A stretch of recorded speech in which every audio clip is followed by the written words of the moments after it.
మా అన్నగాడు వచ్చారని అలా గాలికి తిరగడానికి వెళ్ళాం. దగ్గరలో మామిడి తోటలు ఉన్నాయి కదా అని అక్కడికి వెళ్దామని వెళ్తే వాళ్ళు మామిడికాయలు అమ్మమని చెప్పారు. వాళ్ళు అమ్మేది ఏంది, రోడ్డు పక్కన ఉన్న చెట్టుకు మేమే కోసుకుని వద్దాం అనుకున్నాం. కానీ చిన్నప్పటి జ్ఞాపకం గుర్తొచ్చి వద్దని చెప్పి వదిలేశాం. అలా మా పొలం దగ్గరికి వెళ్దామని నిర్ణయించుకొని వెళ్తుండగా మా బాబాయ్ బైక్ రైడర్ మమ్మల్ని ఓవర్టేక్ చేయనివ్వకుండా పొట్టు నడిపాడు.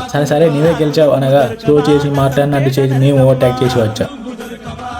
ఉత్కులపల్లి ఊరు ఎంటర్ అవుతూ అనే స్వామికి దండం పెట్టుకొని కొనసాగా. ఇంతలోనే మా పాలోళ్ళు ఉండే వాడకు వచ్చాం. అక్కడికి రాగానే మళ్ళీ స్పీడ్ గా దూసుకెళ్లాడు. ఒకప్పుడు ఇదంతా మాదే అన్నట్టుగా తిరిగిన మేము ఇప్పుడు ఇక్కడికి రావడం ఒక గెస్ట్ లాగా అనిపించింది. ఎలాగోలా మా పొలం దగ్గరికి చేరుకున్నాం. అక్కడ గట్ల పక్క పొండి నడుస్తూ మా అన్న మన పొలం అక్కడి నుండి అటలే కదా అని అడిగాడు. నేను అవును అనుకుంటూ వెళ్ళాను. అక్కడ కనిపించిన మేల్ ఫీమేల్ వడ్ల గురించి అడిగి దాని మొత్తం ప్రాసెస్ తెలుసుకున్నాడు. వచ్చే సంవత్సరం మా పొలంలో ఈ వడ్లు పనిద్దాం రా నువ్వు నేను అని అన్నాడు. సరే అని అనుకుంటూ వెళ్ళాం. మేము వెళ్ళేసరికి మా నాన్న వాళ్ళు గడ్డి మోపు ఎత్తుకొని ఇంటికి వెళ్ళడానికి సిద్ధమయ్యారు. మేము అక్కడ ఉన్న కూరగాయల చెట్లను చూసి మా అమ్మను బండి మీద తీసుకొని ఇంటికి వచ్చేసాం.